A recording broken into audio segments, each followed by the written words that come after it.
Hello, I'm Joseph Carlson, and this is episode 34 of The Grief of Politics. Yes. I'm joined once again by Avin Carroll. Hi, everybody. Hey. It was your month to pick this time. Yes. So you talked about it the end of last month's podcast. Why did you pick this, and to bring people up to speed? So, you actually talked to me a little bit about it, and I actually thought, that probably would be an interesting topic for us to go over, because you had brought up that you'd seen an article about people just aren't going back to church or are leaving church. And not long before that, I had talked to you about another article I had read in the Atlantic by Russell Moore, so it's going to be one of the ones that we actually highlight here, about just crisis within the church. He's a pastor as well, right? Former pastor. Yeah. And sat on the board with the Southern Baptist Convention. Mm-hmm. He doesn't anymore. I believe now he's working for a publication called Christianity Today. Mm-hmm. I think he's still there. But I thought it would be a really interesting topic to kind of talk about, like, where are we at as a country? And then as I started reading the article you sent, and then the next article I found, I was, like, really astounded, and it resonated with me a lot, probably similar to things that I've already said on the podcast. Yeah.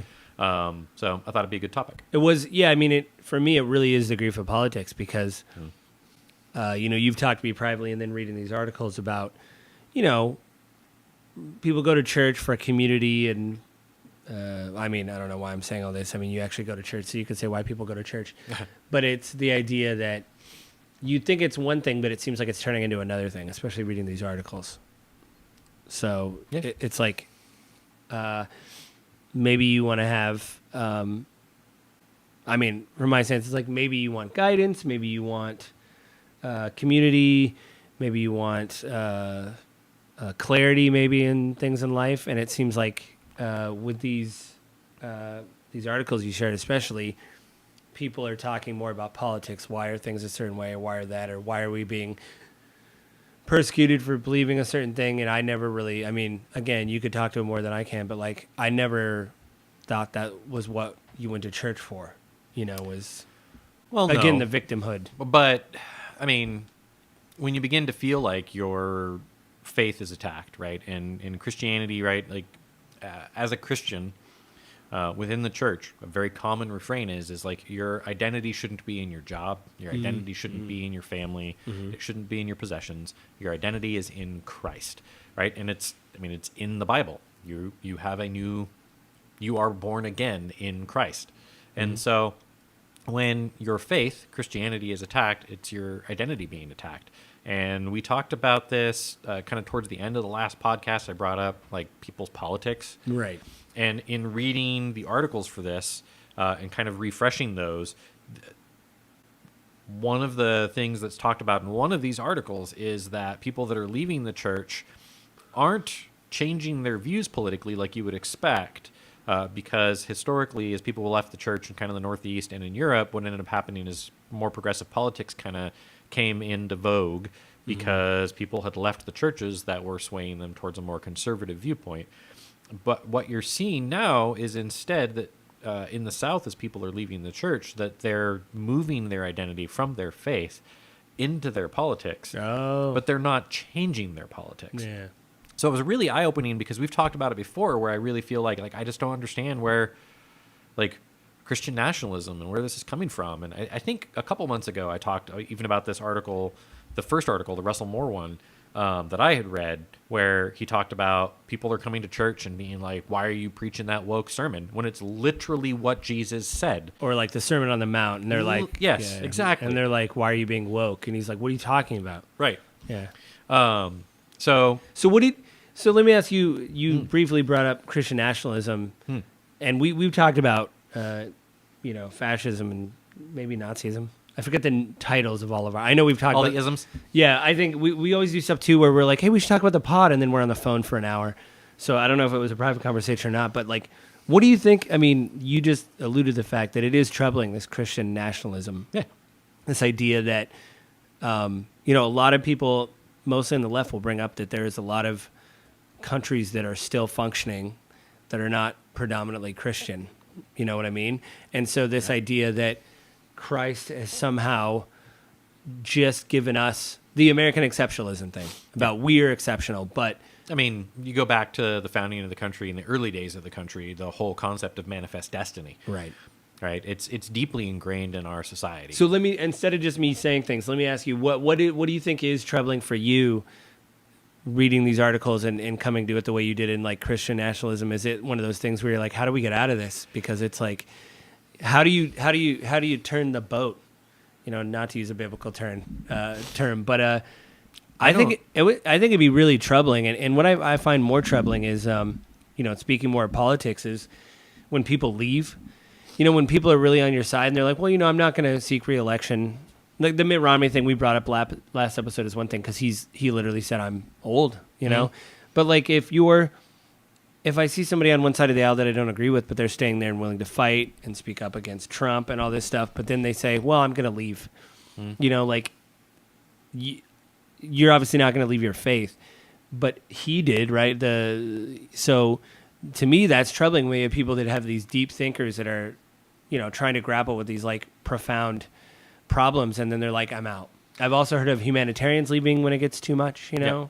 and I didn't share it with you, but a pastor friend of mine had shared a blog post from another pastor that talked about why he was leaving the church, and it was just getting too tiring and being attacked during COVID about not being strict enough or being too strict. And, my last couple of churches, I didn't leave the church for a particular reason. My wife and I moved. We changed churches. Right. But in both of those churches, there was a lot of strife and struggle around COVID policies and what is and what isn't right, and where does that stand in our faith. And did you guys have an older population at your church, so maybe they were a little bit more susceptible to both churches, the former church and our current church, have kind of a mixed. Yeah, there's some older, some younger. Yeah, I mean, you go to our COVID episode and watch what we thought about that, but you got vaccinated, because it's like, I that's the one thing. I mean, not to bring up the vaccination thing too much, but it is weird when people talk so much about personal freedom. But like, I understand we want to be able to do what we want in this country, but at the same time, I believe that I have a responsibility to people around me, and we talked about that with the COVID episode. Yeah, and I think that even goes into like these articles with community and faith and like, hey, we're in this together, right, guys? Right. But it seems like some of these people... And for me, that was one of the most befuddling things about how much Christians that I was going to church with were so vehemently against it. And I think that kind of speaks to sort of the Christian nationalism. Like, your identity and who you identify with politically outside of the church trumped your responsibility to your neighbor. I mean, one of the most powerful and most meaningful texts to me as a Christian is, they will know you by how you love each other. So for me, when I'm looking at churches and Christians, people who identify as Christian, that I'm not going to wear a mask, this is all a scam, without consideration of that mask makes the other person feel safe. I don't care if it is or isn't effective. It makes that other person feel safe. I think there was this, to put your inconvenience over your brother or sister in Christ's safety, for them to not feel safe to come to church and worship, because you are so arrogant as to refuse to do something as simple as put a piece of cloth over your face. I don't care if it is or isn't effective. Yeah. That's arrogance. Yeah, I mean, that's going to be like really troubling when it's like, hey, wear a mask, and then I don't know about your church with the vaccines. You probably did distance, Zoom, whatever. But then when there was vaccines, it's like, hey, do they have any vax policy? This goes a larger thing about whatever of like, did you have to show proof of being... No. And here's the deal, right? Like, from my viewpoint, right? Like, our faith in Christ is preeminent over slight inconvenience, political viewpoints, yeah, over governmental rules and regulations, right? Like, that's any religion. I don't care what your faith is, right? Like, your faith typically is going to be preeminent over all of the other items, right? The whole idea of God, family, country, God's first. Yeah. That's not the case anymore. Right. And that was the really troubling part of, I don't remember which article it was, so I'm not going to cite it specifically. I know it wasn't the Russell Moore one, but they were citing specifically that it's going the other way. People are identifying as Christians, and I think I've brought this up, where they are they're hiding their political views behind their faith, but really their political views are informing their faith. So they're saying that I believe this because I'm Christian, but it's extra biblical. It's biblical. It's not actually anything that's in the Bible. They're just putting it behind it. And that's kind of the Christian nationalism movement as I see it. And it's very threatening because, one, it makes it far easier to attack the faith. All Christians are bad or evil because they're doing these nationalist things that are not beneficial to society at large, that they're really, really digging their feet in and getting extremely defensive and very aggressive. Not violently aggressive, but like sort of in-your-face aggressive. Well, depending and on... active. Yeah. And in some cases violent, but by and large not. But that's what the world sees as a Christian now because they're the forefront. They're the ones in the news. They're the ones getting coverage. It's not the Christians that are loving one another. It's not the Christians that are out volunteering at pregnancy centers. It's not the Christians that are at food banks. It's not the Union Gospel Mission volunteers and employees that are like serving Christ in the community by helping one another. Yeah. That are the face of Christianity anymore. Have you talked to your pastor about this stuff? Or he's new, right? You're the new guy you got? We have an interim pastor at the moment who like isn't up, so it's very difficult. But I can say that even he has called out Christian nationalism from the pulpit. Wow, that's crazy. I mean, I'd imagine you were like, "Whoa!" So the Russell Moore article here, I'll get the specifics up on it. So anyone who wants to read this can. The Russell Moore article is in the Atlantic. It's Russell Moore, published July 25th, 2023, and he calls it out flat out. He talks about talking to pastors that are having members come up to them after sermons and saying, "Why are you preaching this woke gospel?" I hate to say it, Christians. Jesus was woke by modern standards. Like, he cared about the weak and the oppressed and the marginalized. And in our society nowadays, if you're conservative, marginalized is a bad word. Well, it's also, it seems like... It's a woke word. Yeah, and it also seems like looking from the outside, the Christians are the one that feel marginalized. Like you said, right? It's like this cyclical thing where there's disagreement, sometimes violence, whatever. So that's what you see as a Christian. So then you bring that up to Christians, then they get offended, right? Or or they shut down any kind of debate or discussion, right? And I hate to say it, but for me, right, like the difficult thing is like as a Christian, it really troubles me that other people who identify as Christians that I would call brother or sister in Christ are the ones out there that aren't having grace for anyone. Like, yeah, there's fundamental disagreements. Our faith has some things in it that don't mesh with modern society, as does the Muslim faith, as does the Jewish faith. Right. But the Abrahamic religions, as they say, right? But Christians aren't the ones out there that are having grace, trying to understand and like find common ground and helping and supporting these marginalized communities as well. And specifically, I'm thinking LGBTQ. Yeah. No, they're out there attacking them. Now, Westboro Baptist is an extreme, probably, but that sort of started a lot of the sort of anti-Christian movement, in my opinion, because Westboro Baptist was out there being like, passing laws that allow gay marriage is why your city isn't doing well. Yeah. Like, what? Yeah. Like, where are you getting this from, guys? Well, I even hear that. I mean, some of the podcasts. Well, I don't know if you totally listen to it, like the Valuetainment PBD, Patrick Bet David. I'm familiar with it. I don't listen to him very often. I've been listening to him more, but they even seem to be pushing back on a lot of stuff. And he's Christian because he talks about his faith. But I there's still this strange. It's weird because it's like the freedom. Joe, I'm going to pause you for a second because I'm really distracted by this. What, you have some cat hair on your chin that's hanging and just sort of fluffing. You got it. All right. Okay. All right. Sorry. I want to actually hear what you're saying. Yeah, not just stare at the cat hair, like zoom in on it. He's never going to get it. He's never going to get it. The wind's not going to take it away. Who's going to do that? Is a dog going to reach up and get it?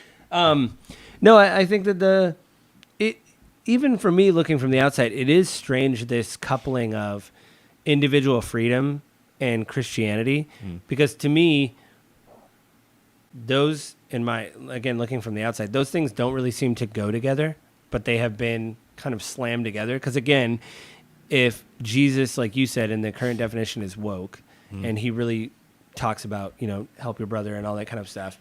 And then at the same time you go, well, government can't tell me what to do. I'm not wearing a mask. Right. I'm just going back to the COVID thing because that's like the most the newest example of It's the personal- easiest one to right. call out to highlight the Christian nationalist sort of Yeah. tribe. Yeah, now, even- they're not everyone, right? It's No, like no. some people have different viewpoints on it, but yeah. I understand. I've heard things. I talked to a coworker when it was happening, and he said, "Well, I don't really want the government to force me to do it." And I said, "Well, they're not now. Yeah. Like our work isn't at the time. I just got the vaccine because I think it was I work around a lot of people, Yeah. and because I was in the shop at the time in our machine facility, and he kind of like really took that hard. He goes, I was like, and I just do it because it just right now gives me peace of mind. Now, I mean, you have other reasons for it too, right? Like, even if you were to dig more deeply into it, I still think that you would be one that would be more inclined to be for it just because of family ties and obligations, right? Like, there's other health issues and stuff, people that you're around pretty commonly where, like, being more cautious is important. I have a very good friend,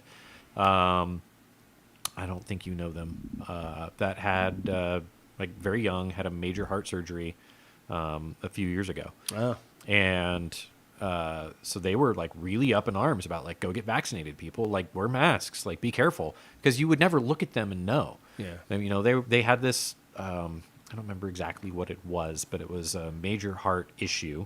They had to have surgery. It was, like, amazingly life-threatening. They're going to have to live with it for the rest of their life. And they were, like, 27 or 28. And so, yeah, they're totally up in arms about be careful about it. And you don't know. Like, you would never look at this person and be like, oh, wow, you have a pre-existing condition, right? Because we think of pre-existing conditions as like, oh, you're overweight, you're diabetic, Right. you have other health issues. All the bad things. Right. Or the more visible things. Right. It is strange to me. I mean, especially with the American exceptionalism. I don't know if I stole the term, but I just been thinking about it lately. I think it's really been biting us in the ass. Last episode, we talked about politics and how people are so entrenched in their beliefs they can't take a step back and say, "Oh, it's fine that you disagree with me. Do you want to go get coffee or whatever?" Right. I think the idea that we have to be the best, it's almost like we have to win at being a country, and I don't even know. I mean, everybody wants to think that their country is good. I get it. But I think I hate to break it to most Americans, and if any of you that are listening are like buying into the American exceptionalism thing, like we grew up with it, and that's great, and I think America is a great country, and we have a lot of benefits, and we make it that way, not our government, not the laws or the rules. Like, we are the reason for that. And the greatest generation, World War II, the couple of decades following that, like, we did amazing things. But I will also agree that progressive views and ideals and movements, I think, have stifled that. Now, is that necessarily a bad thing? In my opinion, yes. But it's not going to matter. We won't be the greatest nation on earth forever. And depending on how you measure it, we aren't already. We are the most productive nation in the world by a pretty large margin, but it won't be that way forever. The dollar is slipping in its influence. Countries are moving away from using the dollar as the reserve currency. Like it's not always going to be that way. And what are we going to do in our desperate attempts and clawing at trying to maintain that? Like, how are we going to hurt our country, our people, the world? I mean, we're talking about religion, but I feel that sometimes when I hear people talk about old policies, tradition, especially fossil fuels, like all these old things, where they talk about how it's, like we just need to drill. It does feel like this kind of like, hey, we know it's ending or whatever. We know it's towards the end, so let's just extract what we can out of it and be gone. Which, I mean, to talk about religion, one thing someone pointed out to me years ago, just about the Lord's Prayer, on earth as it is in heaven. This guy was a Jewish guy that converted to Christianity, and he said, I believe in that so much because the idea of like, you can't have this farsightedness for the rapture or whatever you think's going to happen at the end or heaven. You have to really do a good job being a shepherd, which I heard there was I want to read about it, but I think it was Lyndon Johnson's vice president. Was it like a civil rights leader kind of? And he was Christian, and I guess he was really affected by, they called it the social gospel. it was like a Protestant thing. The idea of like what we're talking about no, you go to the community and make sure that they have clean drinking water and make sure that the roads are clean and like, you know, you try to help other people out so that way their community is better. Yeah. It wasn't about wealth. You know, it seems like nowadays it's like there's the seed gospel. Like if you give you've heard of that, like the prosperity gospel, the idea, if you give me $1, you'll get 20, you know, a year from now or whatever. And really it just seems like, and we've seen many examples, it's just a funnel to their bank account. Right. You know, and it's like the most, to use the words, marginalized or elderly people are falling victim to it. Most at risk. Yeah. Are like, oh, well, you know. The most desperate. Yeah. Because they hear a message of hope that, like, there is a chance, right? It's the same thing as the lotto, right? Yeah. Tax on the poor, as it's sometimes called, right? Like, the lottery is that I'm desperate, I need something. At least if I shouldn't spend this money because I don't have very much money, but if I do that, it gives me the illusion that there's a chance that I can get out of this, happen, right? So, right, the big refrain from all three of the articles that we went through, right, is that Americans aren't necessarily disillusioned with their faith. They're leaving because life is too busy. Oh. And life is too hard, right? Like, you know, I'm trying to juggle taking care of my kids and working. I think the statistic in one of the articles was something like almost 30% of Americans have to work on Sundays because they work in restaurant or retail or other service industries. Where you have to be at work on the weekend.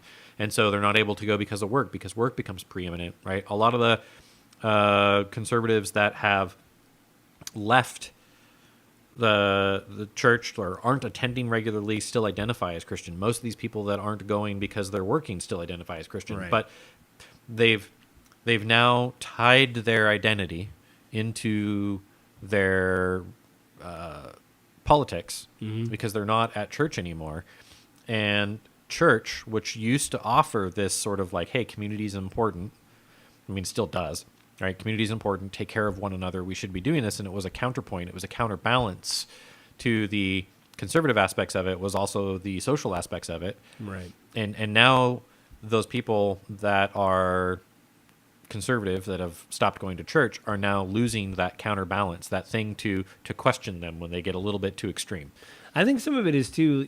You hear about a lot with people being very online or being, you know, plugged in all the time of like just being on the internet and kind of being like loneliness, and especially with men is a thing. Right. And like that idea of, you know, the thing we used to do after church. And yes, I'm glad you're sitting down. Yes, I did go to church when I was young.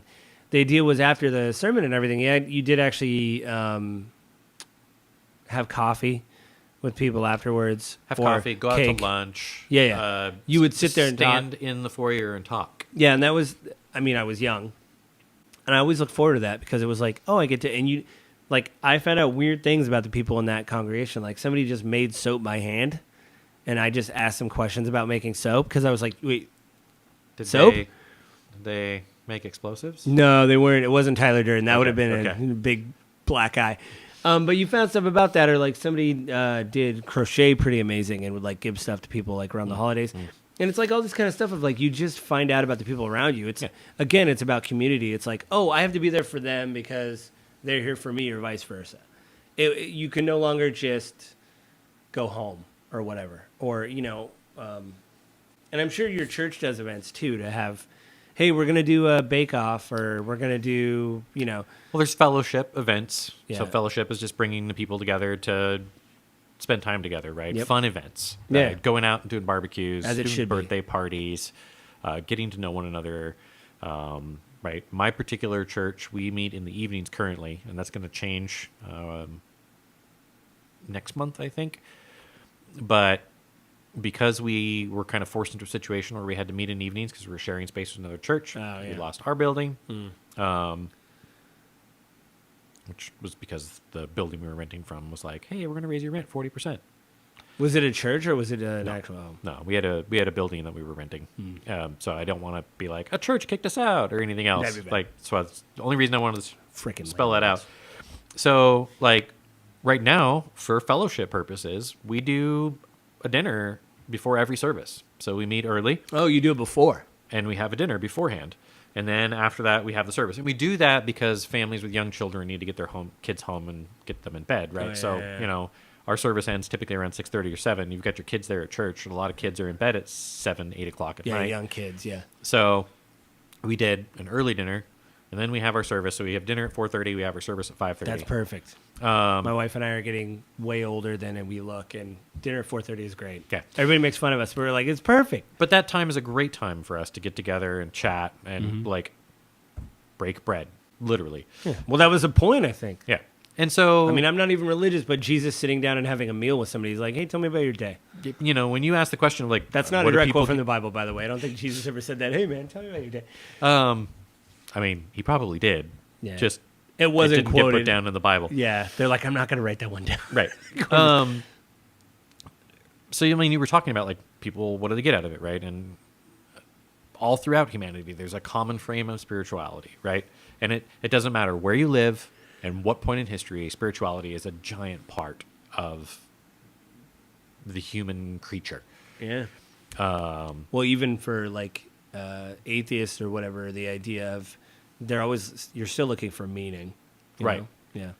And so, And Ben Shapiro would say that you can't get as high on the ladder if you're not religious, which that's his belief. But that doesn't mean you still get whatever. It doesn't discount people trying to look for whatever, I think. right. So that's interesting. I'm curious why he says that. I'll send you the link for that if you want to sit for it, or at least you got to drive home. Yeah. So you got to drive home. I just listen to it or whatever. But like I said, it's fascinating for anybody to say, here's how my brain works. Yeah. And you're like, whoa. So, right, like this movement of people leaving the church, like they're not getting that anymore. They're not in community anymore with people that they respect, that are willing to question them when they say something that might be a little bit off kilter, Yeah, right? to me, that is the grief of politics. The idea that you have something that means something deeply profound and like spiritual, like we were just talking about, and you're not participating anymore for political reasons. And for some people, it is Or political, busyness, right? you know, And the Russell Moore article, kind of the things he's talking about, like people are leaving the church because the pastors become woke. Yeah.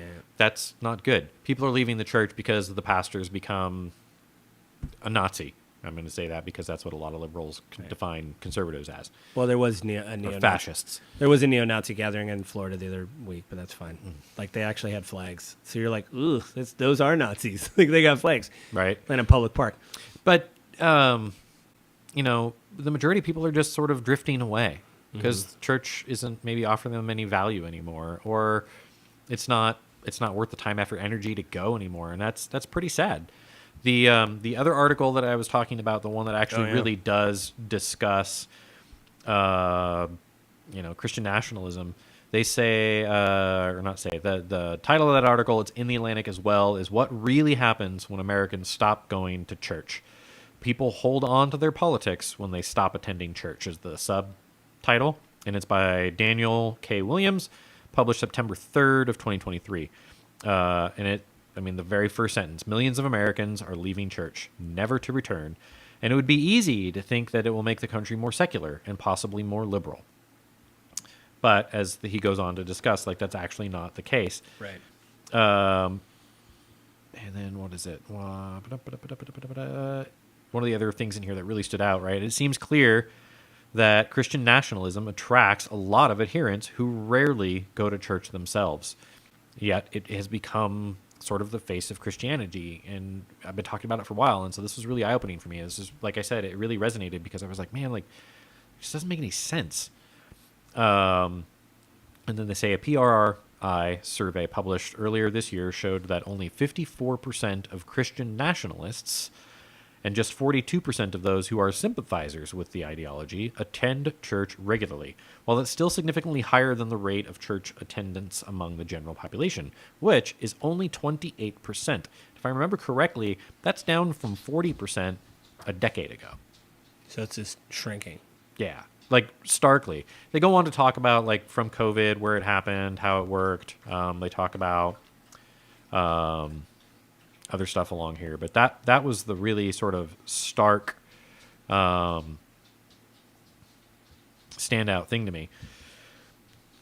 And then It's have you noticed it at your congregation, like fewer people? at my church, no. I mean, there's people that have moved away, but they're still going to be in their churches, right? But my church, in particular, shrank a lot during the pandemic because there was division over mask or not mask, and then there was drama. You did Zoom stuff though during the.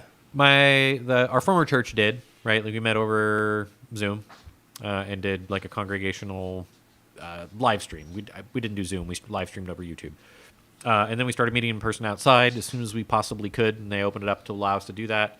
And then back inside as soon as we could as well, which was good timing because it was starting to get cold outside.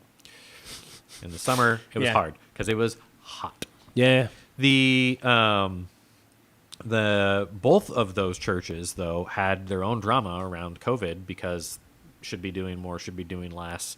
The stresses and tension caused other things to bubble to the surface, right? And the best part about the church, about the faith, is the people.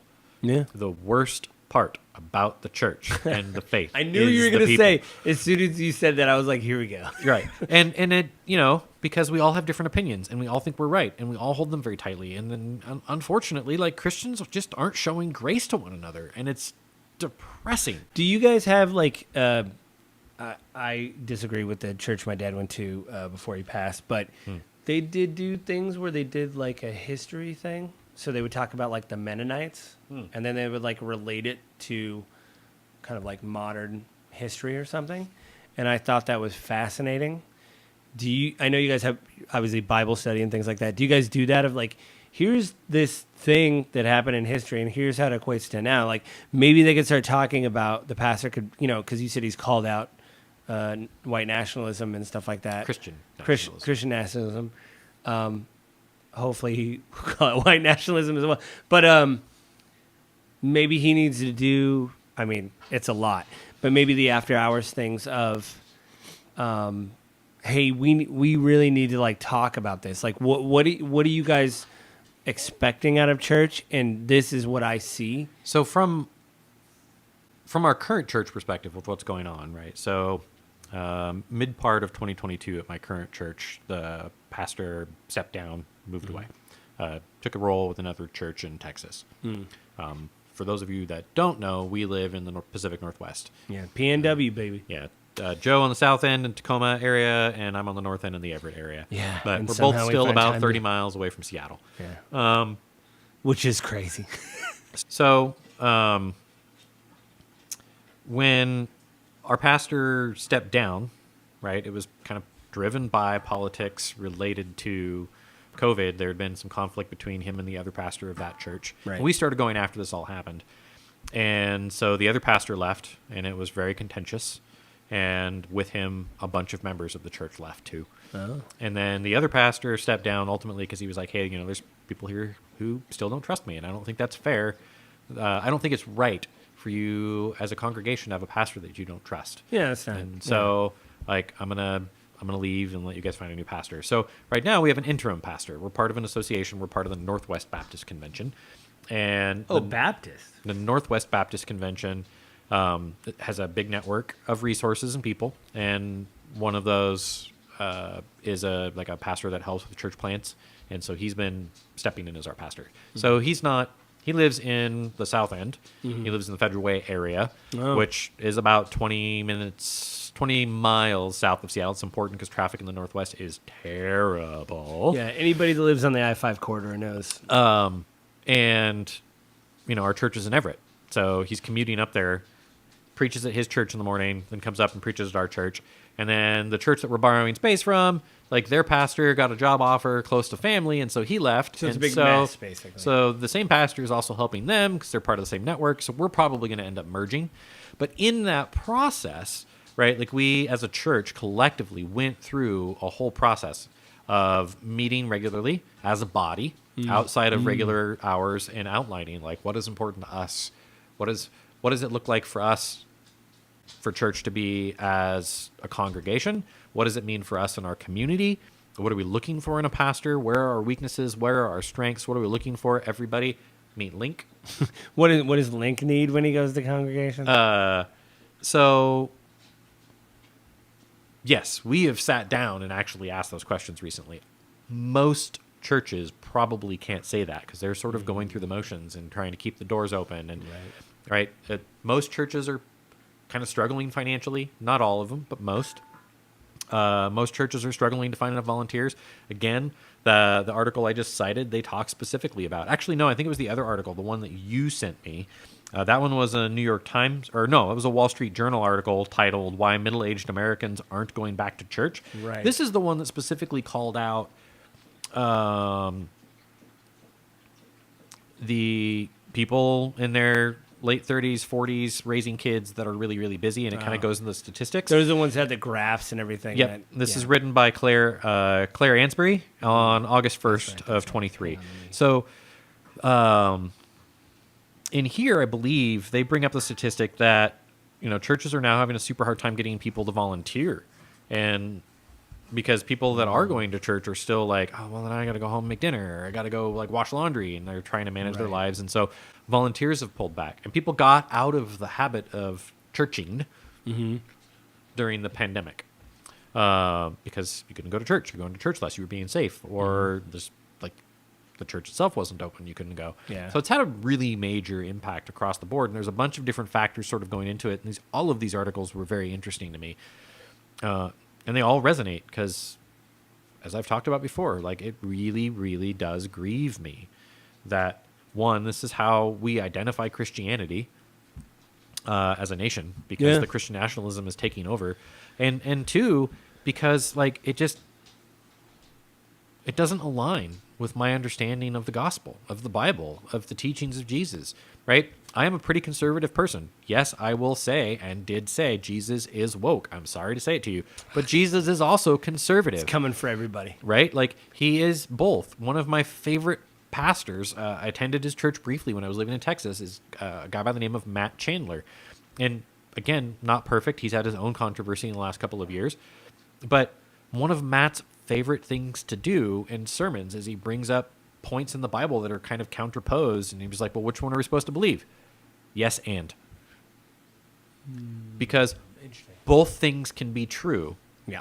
And for whatever reason, it has become so toxic to have any socially supportive viewpoint. That's wokeism in our culture in America for conservatives, that you're not a Christian if you don't have that grace. But I don't know that I necessarily want to call people out on their faith because I don't know them. I just feel like maybe they're getting led astray, or they've lost community to call them out and to question them, because they're now only associating with their own echo chamber, that we've become to love that phrase so much. Or it is true, right? That they're no longer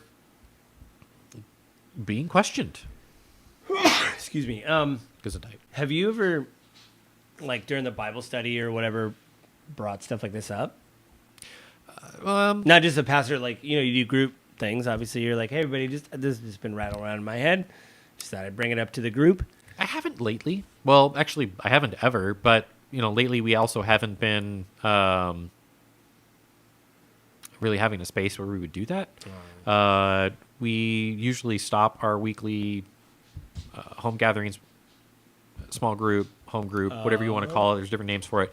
We usually stop those in the summer because people are traveling, taking vacation, doing stuff with their kids. Right. Summer vacation. So we're about to start that back up again, and this wasn't as big of an issue for me before. And typically those events, right, we're getting together and doing some fellowship.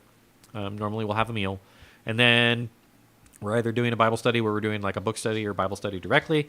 And then a lot of the times we're just praying with each other, right? What's going on in your life? What do you need prayer for? What do you need help with? What do you need support with? And that prayer part, that how can we pray for you, it usually consumes the majority of the time that's not fellowship time. And so I know that's really the day-to-day life for people, not the existential questioning. Yeah. And I'm not saying there's not value in it. Honestly, I think there is value in it. Right. I just think it's got to be rough, someone in your position. I mean, you said it before, but so people see some kind of either violent disagreement or actual violence, and they think that's what Christians are. Mm-hmm. And so what are we going to do? What is going to happen? And how do you approach, do you go to your pastor and say, what do we do? Because, I believe... I think it's smaller than that. I mean, honestly, if we want to make a change, if we want to see improvement, I think it's much smaller than that, right? Major change doesn't happen at... And the Russell Moore article, I think, calls it out, too, because that I didn't title that article, but wow. the title of that article is "The American Evangelical Church is in Crisis. There's only one way out." And he specifically cites it. Basically, it's got to be kind of in the local churches, and it's got to be in the local communities, and it's got to be people talking to one another. I believe that's what it was. Anyway, that's my viewpoint, even if that's not his. Big, huge, giant movements aren't going to do it. Big, giant political movements aren't going to do it. That's what got us in this space. Like, we have to interact with one another. One of my biggest reasons that I am conservative versus progressive is, like, so much of the progressive movement is the government needs to do things to make things better. And so much of my viewpoint is, no, we need to do things to make things better. I think what you said is true, but I think there is a reason for that. But anyway, we're talking about the church. But it applies in the church context too, right? Like, people really want there to be a big, huge movement, right? There's been a lot of discussion about, I can't even remember it at the moment. There's a big revival going on at some university earlier this year, and everyone was getting around it in Christian circles, and that's great. But revival isn't the solution. The solution, I mean, unless that revival is like in your local church. Oh yeah, there was an article I didn't share with you. It said, or maybe I got it this morning on my newsfeed because I've been looking at all these. It said, Christians will have to choose either revivalism or evangelicalism, but they can't have both. I'd be interested to read that. Yeah, I gotta see if I can find it again. Yeah, I just think this episode turned more into an interview, but I am true. Well, if somebody's Christian, you're like, let's talk about Christianity. You wouldn't be like, well, anyway. Yeah. But I do think it's a unique thing, and I don't envy you to have to, like, does it make you still want to, like, go to church? Do you still want to interact with people, or are you getting to the point where you're like, I don't experience a lot of this at my church. Oh, okay. I actually, we've got a smaller congregation. Everyone's pretty close. There are very little disagreements. I know there are people in the church that are pretty conservative that were probably leaning towards being sort of pro-Trump. But politics don't really come up a whole lot at church, at my church. And I think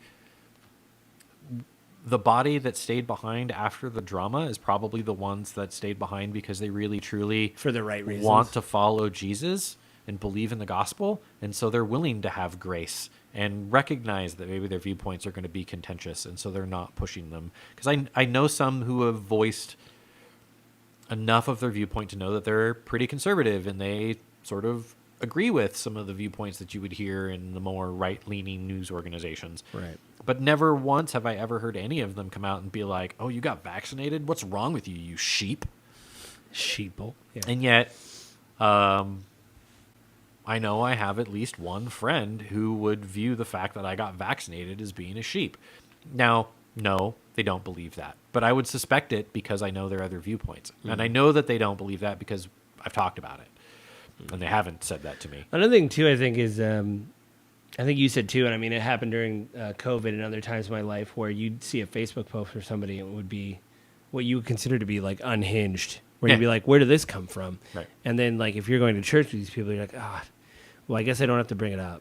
But still, now I know where Dave stands or whatever, you know, where you're like, great. Yep. And for me, right, and part of the reason we do this whole podcast is to understand where the other person comes from, right? Mm-hmm. And so I'll say that I was thinking about actually the podcast with you and I a lot, and I thought about that, like, you even when you don't agree with stuff, you're like, this is how this is. And I'm like, really? All right. But it doesn't mean that I'm like, yeah, but it's dumb. I'm just like, that hurts. I wish it wasn't like that. But damn.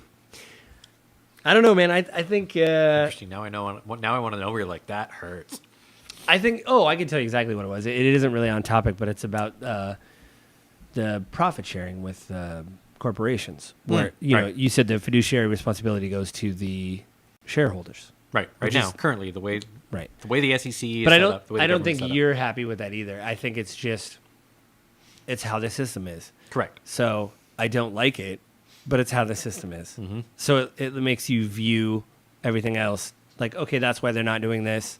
That's where they're not hiring more people or getting machinery. They're buying their stock back so they can all get dividends or whatever.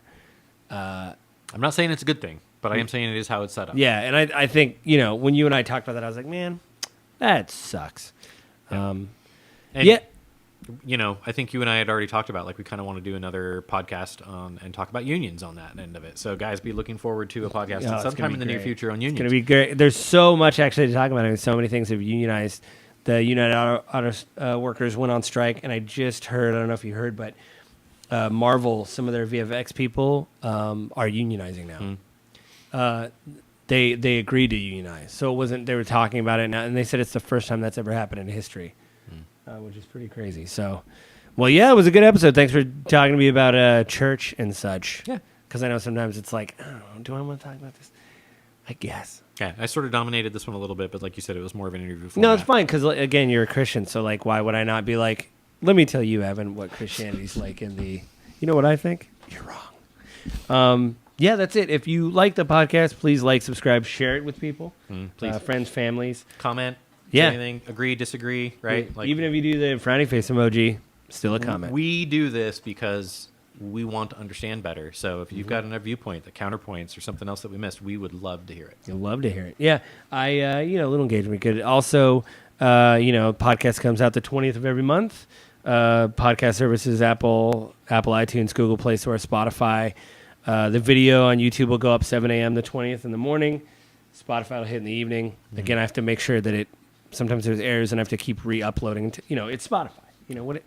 They're like, how many viewers you got? We don't care. Just keep uploading it till it works. What? You didn't get a giant multi-million-dollar deal when you put your podcast up? I'm the other Joe. One of the Joes got a multi-million-dollar deal to do a podcast. I'm the other one that didn't. There's so many of us. But that's it this month. I don't know what I'm going to talk about next month. You're going on vacation for a bit, so we'll probably decide when you get back what to do. But yeah, that's it for this month, and we will talk to everybody again next month.